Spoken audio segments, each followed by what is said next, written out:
sejahtera bagi kita semua. Ya, apa kabar semua? Oke, hari ini kita akan membahas di chapter 13 untuk manajemen perpajakan.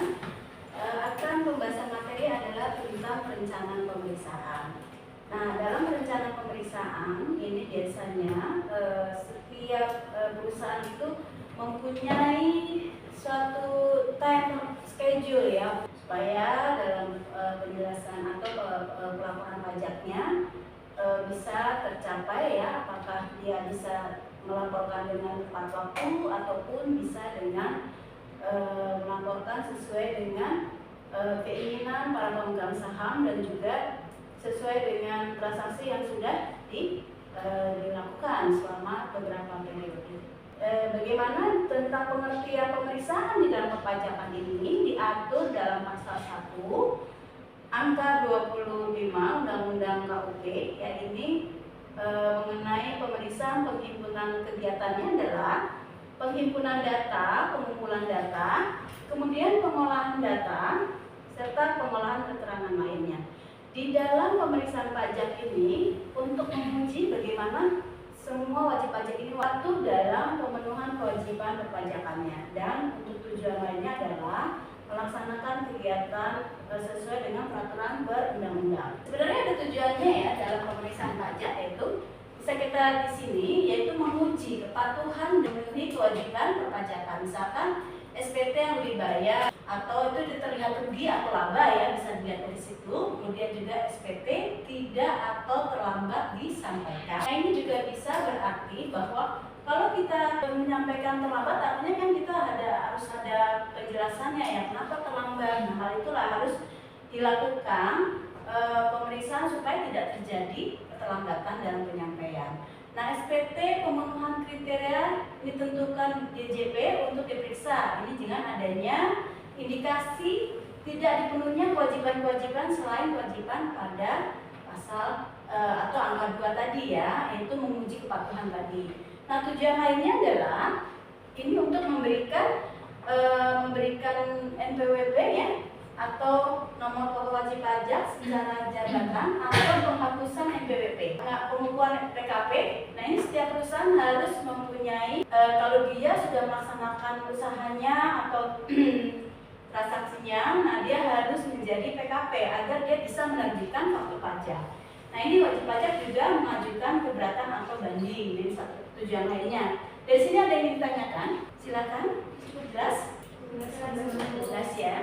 Kita lanjut ya, kalau sudah cukup jelas. Ini seandainya pemeriksaan dilakukan, ya, kewajiban dilakukan apabila pemeriksaannya semua yang dipinjamkan itu yang berhubungan dengan transaksi yang terjadi ya, misalkan sesuai dengan faktur pajak, terus wajib pajak keluaran seperti apa, faktur pajak masukan seperti apa. Kemudian memberikan kesempatan kepada pemeriksa untuk memasuki tempat atau ruangan yang dipandang perlu oleh pemeriksa untuk memberikan bantuan guna kelancaran pemeriksaan. Jadi misalnya ada kode-kode atau ada yang dirahasiakan, itu harus diberitahu ya, sign-signnya di dalam sistem. Misalnya ada mempunyai sistem menggunakan misalkan akurat dan sebagainya, itu bisa diberikan kepada pemeriksa. Yang selanjutnya adalah memberikan keterangan yang diperlukan selain buku ya, catatan, dokumen lainnya. Wajib pajak harus memberikan keterangan lain dapat berupa kegiatan tertulis dan keterangan lisan. Nah, ini biasanya kalau ada pemeriksaan kemudian kita kan dilakukan wawancara.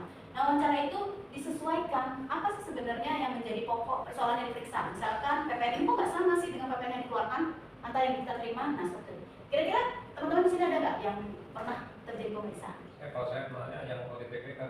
Oh, BPK ya? Iya. Kalau pemerintahan ya? Pemeriksaan juga. Nah, itu biasanya gimana tuh Pak? Terjadi ini nggak, wawancara begitu suka ada? Iya, wawancara. Itu Wawancara ya? tanggung jawabnya, ada temuannya, selisihnya itu. Selisihnya kenapa pengumpulannya masih manual, dia ada selisih. Memang kalau itu memang ternyata pas akhirnya selisihnya itu, ya udah bayar rugi bekas negara. Ya, kekurangannya di bekas negara ya. Memang begitu ya. Saya juga pada saat pernah melakukan laporan, jadi kita kan pernah menerima beberapa hibah penelitian, itu juga demikian. Jadi ada selisih, walaupun hanya sekedar 25.000 itu tetap ada ditanyakan, ya kan? Ini kenapa? Benar, jadi masalah begini Bu. Ya. Kita kan, saya pernah dulu bagi itu 40 juta temuan. Terus akhirnya di kecil itu, sampai kita anggap itu ada pembatalan, Ya. dibuktikan. Terus ada bayar kerugian 5 juta. Tapi setelah kemudian 5 tahun atau 7 tahun kemudian mereka nanyakan lagi kasusnya buka lagi loh. Tapi kita karena alasan saya tuh dengan apa di situ kasih kemukakan bekas sudah nggak ada karena kita tiap 5 tahun pemusnahan loh. Yang udah 5 tahun kan no itu bekas, jadi dimusnahkan yang udah 5 tahun. Kalau saya sarankan berkas itu sampai 10 tahun Pak. Sampai 10 Ya, tahun. karena berkas itu sampai dengan 10 tahun, kalau seandainya pemirsa itu dianggap tidak bisa diperiksa kembali, tapi 10 tahun. Jadi jangan 5 tahun Pak, mungkin disarankan, ditangkap mungkin diberikan suggestion-nya, disampaikan kepada direktur keuangan atau apa, simpannya selama 10 tahun, bukan 5 tahun. Jadi data itu bisa dibuka kembali. Terus akhirnya gimana itu Pak ceritanya? Ya, akhirnya udah nggak jadi diperiksa. Oh, Udah dibayar, tetap udah dibayar kan Iya, harus dibayar karena ada syarat ya. Cepat setelah sekian tahun mereka harus kembali. Cuma kita karena itu udah selesai, kita nggak selesai, nah, berkasnya udah lebih dari 5 tahun, dan kita musnahkan.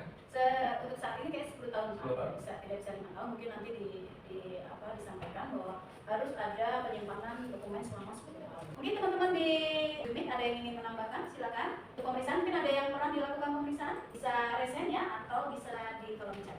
Ya walaupun gimana tetap aja harus bayar ya. Iya. Karena itu kan kebutuhan dari hasil dari pemeriksaan. Kalau tidak bayar dan dianggap kita tidak patuh dalam melakukan kewajiban kita sebagai wajib pajak. Kebetulan sistemnya dulu masih manual tuh. Oh iya, itu Jadi ada manual. pengolosan itu jadi nggak beda antara di administrasi dengan yang bagian keuangan. Oh iya. Jadi di cross check itu kita ada selisih jadi keuangan. Nah sekarang menggunakan sistem sudah Ada sistem bu. apa Pak? Ya, aplikasinya bikin sendiri ini ya. Oh, jadi kayak kita menggunakan ini ya, sistem yang kita Tapi rancang dibagi-bagi, sendiri ya. jadi kebutuhan untuk rawat inap apa pelajaran berbeda-beda buat aplikasinya. Terus saya di rumah tangga sekarang ada aplikasi bikin sendiri buat permintaan barang, pengajuan. Iya. Tapi nanti akhirnya laporan itu hasilnya akan Bisa tarik data bisa dari data ya, walaupun sistem berbeda-beda ya. Iya. Tadi mungkin contoh ya untuk kita perhatikan bersama bahwa catatan atau dokumen itu tidak bisa dihilangkan dalam waktu 5 tahun tapi 10 tahun ya. Jadi teman-teman juga yang di ini ya, yang di Rumjun ini bisa memberikan tanggapan, misalkan ada hal yang berbeda silakan ya. Ya kita lanjutkan. Ini dalam rangka pemberian keterangan untuk selain buku ini ya, kan sudah memberikan secara tertulis juga atau secara wawancara. Jika pemeriksa pajak meminta wajib pajak mengungkapkan pembukuan atau pencatatannya, maka harus disertakan surat keterangan ya, surat keterangan di mana kewajiban itu misalkan ada hal-hal ya dirasa ini belum terungkap, itu dia akan mencatat ya, dan juga dia akan memberi surat keterangan kalau memang berkaitan dengan sesuatu kewajiban yang merahasiakannya, dan dalam hal ini juga merahasiakan itu diadakan oleh permintaan untuk keperluan pemeriksaan, kecuali untuk bank ya yang harus ditulis secara tertulis ya dari Menteri Keuangan. Ya contohnya di sini yaitu surat pernyataan tidak diaudit oleh kantor akuntan. Jadi dia ada listnya gitu ya. Ini ada diaudit atau tidak gitu ya. Kemudian juga berkas yaitu keterangan fotokopi dokumen yang dipinjamkan. Berkas-berkas yang dipinjamkan itu harus sesuai dengan aslinya ya, tidak boleh yang fotokopi sehingga dikhawatirkan kalau diberikan fotokopi nanti fotokopinya dimasukin lagi data yang lainnya seperti itu ya. Jadi tidak akurat. Kemudian surat pernyataan tentang kepemilikan harta ya, dan surat pernyataan tentang pernyataan biaya hidup, ini kalau misalnya orang perorangan, dan surat keterangan lisan lainnya yaitu wawancara, proses pembukuan wajib pajak ya, kemudian proses produksi wajib pajak, dan wawancara dengan manajemen tentang transaksi yang bersifat khusus. Di dalam hal ini yang dilakukan, hak yang dilakukan pemeriksa ini, mereka bisa meminta kepada pemeriksa pajak untuk memperhatikan tanda pengenal ya, pengenalan pemeriksa, kemudian surat perintahnya ada kan, waktu kita mendapatkan surat bahwa kita akan diperiksa itu ada surat siapa saja, tim-timnya, nah itu harus disesuaikan. Kalau seandainya terjadi pergantian tidak sesuai tim yang memeriksa, maka diminta surat keterangan bahwa ini menggantikan misalnya Bapak A menggantikan Bapak B misalnya seperti itu ya. Kemudian menolak untuk diperiksa apabila tidak dapat menunjukkan tanda pengenal pemeriksa perintah pemeriksaan dan meminta penjelasan tentang maksud dan tujuan pemeriksaan, serta meminta tanda bukti, meminjam buku catatan yang kita dipinjami secara aslinya semua, kita minta buktinya ya, dengan catatan-catatan yang sudah dibuat, dan kita juga harus memberikan bukti itu kan ada nomor-nomornya juga ya, itu jangan sampai hilang, itu nomor yang kita buat sendiri ya. Kemudian meminta rincian berkenaan dengan hal-hal yang harus hal-hal yang telah dilakukan atau hasil pemeriksaan. Misalkan di sini yaitu di sini dilakukan pemeriksaan terhadap SPT yang telah disampaikan, kemudian juga mengajukan pengaduan apabila kerahasiaan usaha dibocorkan kepada pihak lain yang tidak berhak. Dari pihak pemeriksa membocorkan, nah itu harus hati-hati ya, kita lakukan saja pengaduannya. Kemudian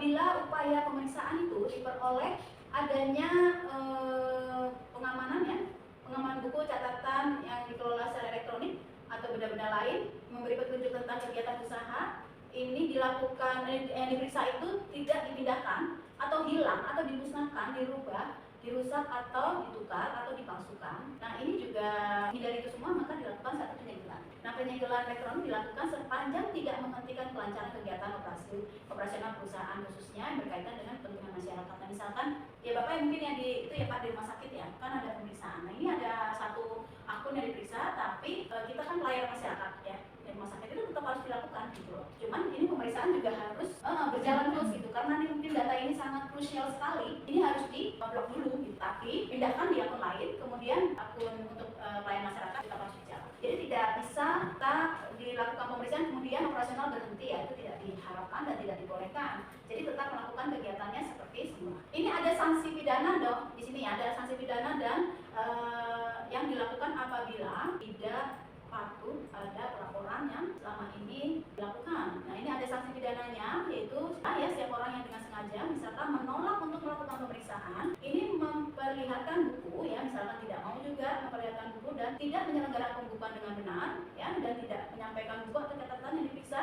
Nah sanksi pidana akan diberikan paling singkat 6 bulan atau paling lama 6 tahun dan denda paling banyak 4 kali jumlah pajak yang terutang atau kurang bayar. Kayak tadi ya Pak ya, misalkan 40 juta, kalau kita masih bersikukuh gitu ya, nggak dibayar dulu deh sampai pemeriksaan selesai. Nah itu akan terjadi denda-denda yang sifatnya kenapa nggak dibayar, bayar aja dulu daripada menunggu pemeriksaan. Misalnya mungkin lama kan sampai sekian bulan gitu kan, sampai sekian bulan, 6 bulan, udah 6 bulan, maka akan terhitung selama 4 kali denda daripada pajak yang tadi itu 40 juta kali 4 lah ya, sekitar itulah. Nah itu kira-kira seperti itu. Jadi baik sekali kalau kita bayarkan dulu. Toh kalau seandainya terjadi rupanya kita benar, data kita benar gitu ya, yang diperiksa, maka itu kan dikembalikan. Nah jangka waktu pengembalian seandainya itu melebihi jangka waktu tertentu, maka akan dikenakan imbalan bunga. Nanti kita bahas dalam mungkin pertemuan di depan kayaknya ya. Nah ini untuk bagaimana strategi umum dalam menghadapi pemeriksaan pajak. Ada beberapa yang akan kita hadapi dalam pemeriksaan, tapi dalam hal ini yaitu kita mempunyai hal yang sangat penting. Bila terjadi kelebihan pajak, akan diajukan klaim atau restitusi pajak. Ini jangan kita merasa takut ya pada pemeriksa ya. Jadi selama kita melakukan hal yang terbaik untuk perusahaan atau tidak melakukan kecurangan, maka ya hadapi saja. Untuk restitusi ya, paling sering kan restitusi ya, restitusi pajak itu yang paling sering ya. Jadi kita hadapi aja pemeriksaan, kemudian kita lakukan seperti yang sudah kita bahas tadi sebelumnya, memberikan dokumen dan sebagainya. Kemudian pemeriksa pajak tidak hanya didasarkan pada SPT lebih bayar, walaupun laporan audit memberikan opini wajar tanpa pengecualian. Setelah masukkan SPT, maka dilakukan pemeriksaan sederhana selama 2 bulan. Jadi perhatikan nih buat teman-teman yang bagian pajak ya, persiapan pembukuan yang rapi. Ya sudah, kemarin juga pernah saya bahas, kalau biasanya saya membentuk manajemen ya sebelum dilakukan pemeriksaan, manajemen untuk menanggulangi pemeriksaan ya, jadi manajemen khusus. Jadi ada beberapa departemen yang kita bentuk ya di situ, misalnya bagian marketing, bagian keuangan, akuntansi dan sebagainya. Nah itu nanti dikhawatirkan akan merujuk dari awal sampai akhir, jadi kita itu semuanya harus memahami, karena akan terjadi seperti tadi ya, wawancara dan sebagainya. Nah, itu harus dipahami oleh semua bagian yang terkait dalam pemeriksaan. Ya, dilanjutkan ya. Persiapan bukan sudah ya. Kemudian memberikan rekomendasi komersial fiskalnya ya. Nah, ini juga membuat rekomendasi tentang rekonsiliasi yang sudah kita lakukan. Misalnya rekonsiliasi bank, rekonsiliasi di bagian ini ya, cash dan juga bagian penjualan misalnya. Ya, itu juga harus berhubungan ya semuanya. Oke. Kemudian rekonsiliasi ini harus sudah rekomendasikan ya oleh audit internal kita dulu ya. Benar nggak sih sebenarnya ini rekonsiliasi yang kita lakukan ya? Rekonsiliasi komersial fiskal ya sesuai dengan aturan. Kemudian kita gunakanlah konsultan kita atau gunakan audit independen atau konsultan kita untuk diskusi tentang perpajakan saat diperiksa, karena mereka yang lebih tahu tentang kondisi perpajakan yang saat ini, peraturannya seperti apa gitu ya. Untuk menghindari penyelesaian pemeriksaan ya, pemerintah ini dalam hal ini saya di bawah tangan dengan aparat pemerintahan ya, wajib pajak dalam hal ini pemerintah dan QQDJP ya, tidak pernah mentolerir perilaku yang akan dilakukan seperti itu. Sekarang udah gak ada sih ya kayaknya ya. di bawah tanggal, karena semua serba elektronik, jadi tidak ada hal-hal yang sifatnya pemberian di bawah tangan. Itu dihindari. Kemudian melakukan penelitian kembali atas pemenuhan kewajiban perpajakan yang selama telah dilaksanakan atau tax review apabila memang masih ditemukan adanya kesalahan dalam melaksanakan kewajiban perpajakannya, maka dilakukan nanti ada perubahan kan ya, perubahan pertama, perubahan kedua. Ya silakan dari Ruju, ada yang ingin disampaikan? Monggo, ada yang ingin ditanyakan? Ya siapa ini? Biasanya yang suka ngobrol ini Pak Samad ini. Pak Samad tuh nggak ada suaranya. Yang berikutnya adalah ya, jangan lupa ya kita harus menyiapkan sikap mental dan berpikir positif untuk menghadapi pemeriksaan pajak. Nah ya, karena kan semuanya petugas juga kadang-kadang suka melakukan kesalahan ya Pak ya, tidak semuanya dilakukan dengan kalau ada kesalahan ya kita sama-sama harus berdiskusi untuk menyelesaikan masalah yang menjadi perdebatan dalam laporan pajak. Yang penting yaitu selalu taat pada pajak dalam pemenuhan kewajiban perpajakannya dan menghindari penggelapan atau penghindaran pajak dengan cara ilegal atau tax evasion-nya. Tax evasion itu dilakukan apabila kita melakukannya tidak sesuai dengan peraturan perundang-undangan. Contoh penggelapan pajak adalah misalkan melaporkan omset atau penjualan lebih kecil dari sebenarnya, ya. Kemudian transaksi ekspor fiktif, ya. Pemalsuan dokumen keuangan perusahaan dan penggelembungan biaya perusahaan dengan membebankan biaya fiktif ya. Untuk maksudnya mereka mungkin menghindari biaya pajak yang tinggi ya, tapi ini tidak digunakan.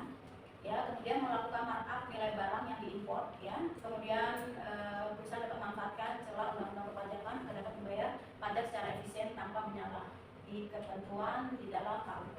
Kemudian di sini baik sekali ya, di sini yang kita harus perhatikan menguasai peraturan perpajakan. Jangan lupa ya, kalau kita ada pemeriksaan harus sering-sering berkomunikasi sama konsultan pajak kita ya.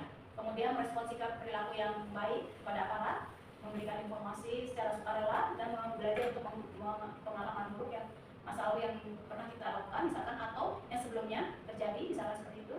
Menggunakan hak wajib pajak in the last minute dengan sebaik-baiknya dalam pembelaan perpajakan untuk hadir dalam pembahasan hasil akhir atau PAHP ya, untuk menyampaikan tanggapan tertulis. Ya misalnya hasil akhir ini kira-kira kita tidak setuju ya, maka kita bisa memberikan tanggapannya ya secara tertulis, kemudian ajukan surat permohonan pembahasan dengan tim quality assurance ya, yang mana ini ada perbedaan pendapat risalah PAHP. Jadi kan ada tim ya, kita membawa juga tim quality assurance itu untuk memperdebatkan atau mendiskusikan antara DJP dengan kita ya. Itu kira-kira yang paling penting yang harus kita ingat atau kita perhatikan dalam pemeriksaan pajak. Ya, dasar-dasar pemeriksaan di sini bisa Anda baca ya, di dalam materi ini ada beberapa dasar pemeriksaan dan ada juga yang terbaru ya, tapi ini di 2010. Nanti kita lihat lagi di 2024 ada juga, nanti saya akan sampaikan di dalam Zoom grup ya. Mungkin dari Zoom ada yang ingin disampaikan, silakan. Apa yang berdiskusi? Nah, bagaimana kita membahas tentang melakukan penutupan buku fiskal dengan penyelesaian surat pemberitahuan. Nah, ini surat pemberitahuan ini disampaikan dengan memiliki perincian, yaitu kebenaran itu perhitungan matematis. Dia saldo awal neraca itu harus dilakukan dengan benar ya. Kemudian juga saldo transaksi pada laporan keuangan harus sesuai dengan bukti fisik ya. Jadi jangan sampai ada transaksi ini ya, laporan keuangan tidak sesuai dengan transaksinya ya, tidak sesuai dengan fisiknya juga. Misalkan penulisan PPN di dalam VAT in atau VAT out itu ada selisih, misalnya salah nulis 8 menjadi 3, nah itu dilakukan pemberian saja ya. Kemudian juga ini juga harus sesuai rekening koran, itu tadi ya, rekonsiliasi koran ya, rekonsiliasi bank juga harus kita lakukan juga ya. Nah ini diantaranya adalah beberapa yang disampaikan dalam surat pemberitahuan ini ya. Nah, kemudian juga kas dibuka sesuai dengan kas harian atau buku kas kecil yang dibukukan di dalam rekening bank. Kemudian saldo persediaan dicocokkan dengan kartu stok barangnya ya, dengan rincian arus barang perusahaan. Nah ini juga akan dicek juga ya di dalam pemeriksaan. Kemudian saldo piutang dicocokkan juga dengan jumlah buku besar pembukuan atau buku besar pembantu juga ada di sini, akan dicocokkan ya. Kemudian tapi ini semuanya ini kalau dilakukan dengan manual ya, tapi kalau udah sistem rasanya sudah terintegrasi ya. Dari mulai kita PO misalkan atau dari mulai kita beli bahan baku, mencatatnya di dalam satu jurnal, di dalam satu sistem langsung bisa terintegrated ke yang lainnya. Terus persediaan juga seperti itu, persediaan bahan baku pada saat perusahaan mulai melakukan produksi, maka diambil persediaan, misalkan persediaan diambil 10% dari jumlah nilai persediaan atau 20%, maka dia secara automatically akan mengurangi dari nilai persediaannya ya. Kemudian saldo aktiva tetap dicocokkan dengan daftar aktiva perusahaan dan harga perolehan aktiva tetap. Nah ini juga harus diperhatikan ya, tentang kita cocokkan dengan daftar aktiva tetap perusahaan untuk harga perolehan. Nanti akumulasi penyusutannya juga harus sesuai dengan ini ya, dengan ini bentuk perusahaan. Nanti ada koreksi fiskal di dalam laporannya. Jadi Pak mungkin koreksi fiskalnya, misalnya penyusutan itu menggunakan Vivo atau Lego atau gimana nanti, atau garis lurus ya, itunya penggunaan apa perhitungannya. Seandainya aktiva tetap ini sudah direvaluasi, maka harus disampaikan juga ya.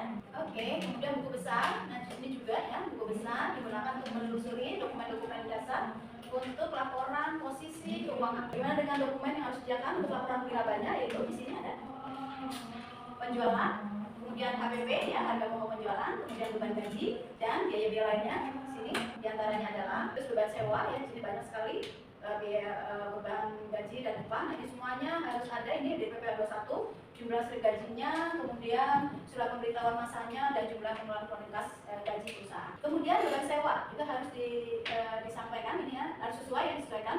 Kemudian beban bunga dan beban royalti. Biaya perjalanan dinas ya, ini juga harus diperhatikan. Kalau biaya perjalanan dinas yang tidak berhubungan dengan perusahaan, misalkan direksi melakukan biaya perjalanan dinas bersama keluarganya ke suatu tempat, nah itu tidak bisa diakui sebagai biaya di dalam perusahaan. Biaya dinas misalkan itu dilakukan apabila direksi atau karyawan melakukan tugas yang berhubungan dengan operasional perusahaan.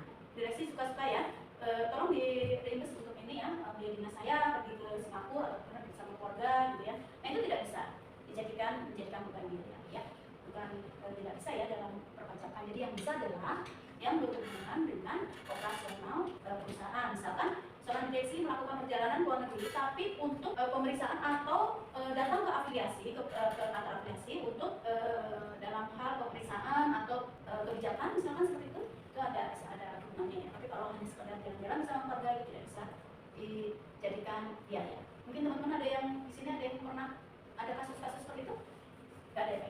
Semuanya sesuai dengan peraturan ya? Oke, biaya suku cadang dan juga biaya suku cadang merupakan biaya yang dikeluarkan untuk menggunakan suku cadang mesin atau mobil. Kemudian PBB juga ya, yang dimiliki oleh perusahaan. Kemudian biaya penyusutan biaya yang merupakan biaya berdasarkan perhitungan dalam daftar aktivitas tetap yang ada di dalam aset perusahaan. Kerugian karena penjualan harta, ya, kerugian selisih kurs, ya ini juga penting, selisih kurs. Kemudian biaya penelitian pengembangan perusahaan, biaya beasiswa, magang dan pelatihan bagi karyawan. Ya, oke. Kemudian piutang nyata yang dapat ditagih dan biaya lainnya. Sampai di sini ada yang ditanyakan? Pak Sangga, siapa lagi yang ada di sini? Ada yang ingin ditanyakan? Ini sudah semua yang materi ini ya. Ini kira-kira nanti bisa dibaca untuk definisi, saya nggak saya keluarkan di dalam. Itu terlalu banyak ya biaya ini nanti. Ini ada biaya entertain di sini juga masuk ya, biaya entertain. Kemudian biaya promosi ya. Untuk promosi ini berupa periklanan ya, media elektronik, media cetak, pameran produk. Nah ini semuanya bisa dijadikan satu biaya. Yang tidak termasuk di biaya promosi ini penting banget ini ya. Pemberian imbalan berupa uang atau fasilitas dengan nama bentuk apapun kepada pihak lain yang tidak berkaitan dengan penyelenggaraan kegiatan promosi. Nah itu tidak boleh ya.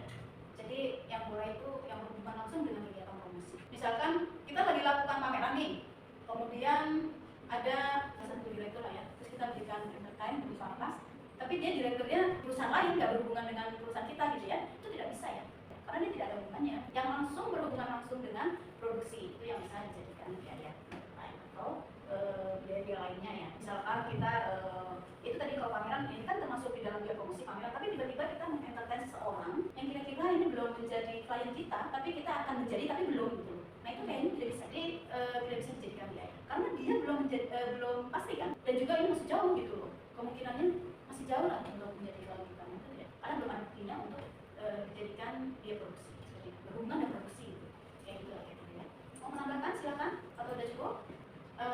Ini pemberian imbalan yang tadi ya. Terus kemudian biaya promosi yang mendapatkan menagih atau memelihara penghasilan yang bukan merupakan objek pajak yang telah dikenai pajak bersifat final. Nah, itu tidak bisa ya. Yang dapat dikurangi menjadi penghasilan bruto, ya harus memperhatikan untuk mempertahankan atau meningkatkan penjualan di keluarga secara wajar dan kemudian dengan kebiasaan perdagangan yang baik. Ya entertain ya, ada listnya ya teman-teman di sini.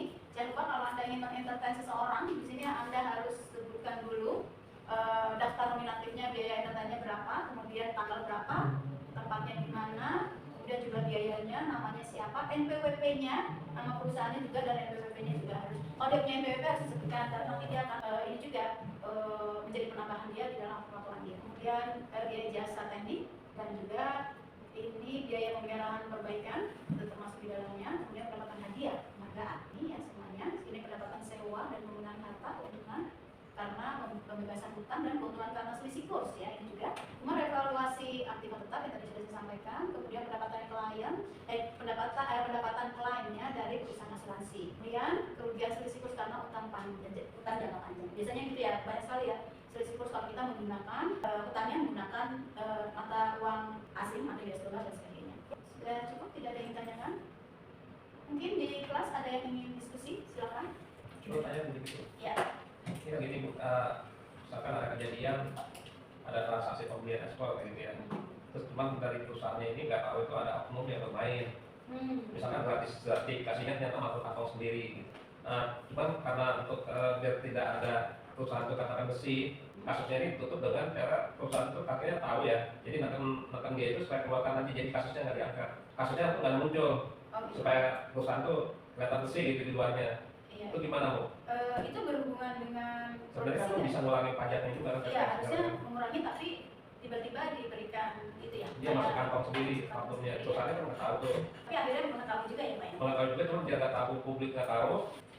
Dengan cara itu ditekan dia supaya mengundurkan diri gitu. Ya sebenarnya penangkapan pengunduran diri juga, ya jujur aja Pak, itu bukan hal yang baik ya. Ya. Seharusnya diungkapkan saja ya, diungkapkan, kemudian juga disampaikan supaya dia juga menyampaikan jumlahnya berapa sih yang dia sudah makan sendiri gitu ya, yang harusnya diberikan kepada negara gitu Pak ya. Tetapi karena dia terlanjur kan, berarti ya sudah itu dianggap sebagai Soalnya sudah untuk menimbulkan opini publik kayak gitu kan, karena sekarang begitu sifatnya. iya, emang nanti meluas itu Pak, Ya, jadi meluas, viral betul. gitu kan ya, viral jadi kurang baik terhadap perusahaan. Ya itu sih kebijakan perusahaan ya, yang harus dilakukan. Itu sudah sepertinya nggak apa-apa sih Pak, cuman alangkah baiknya kalau perusahaan ini bisa mengungkap, kemudian kalau itu memang haknya negara ya. Yang kembalikan sebenarnya kan bukan dari perusahaan dianya kan, cuman masalahnya dia harus masuk ke lengan kan, jadi orange kan ya, pakai baju orange itu kan, sehingga tapi untuk menghindari viralnya suatu berita, jadi perusahaan mengambil tindakan itu sih tergantung kebijakan perusahaan saja sih, kamu apa. Atau nanti kalau ada penyidikan atau tapi itu dilaporkan kembali nggak Pak? Maksudnya dikembalikan nggak? Tidak. Tidak ya. Dia mungkin mengakumulasi dengan hal lain, biaya lainnya. Iya. Ini apa dari itu apa? Selama dia kerja kan apa? Selamanya dia dikurang dari situ. Oh iya. Jadi mengurangi hak dari si oknum tersebut ya Pak ya. Nggak apa-apa kalau menghindari kembali. Berarti kan dia sudah dipulangkan kan, yang seharusnya dia terima penuh tidak terima penuh.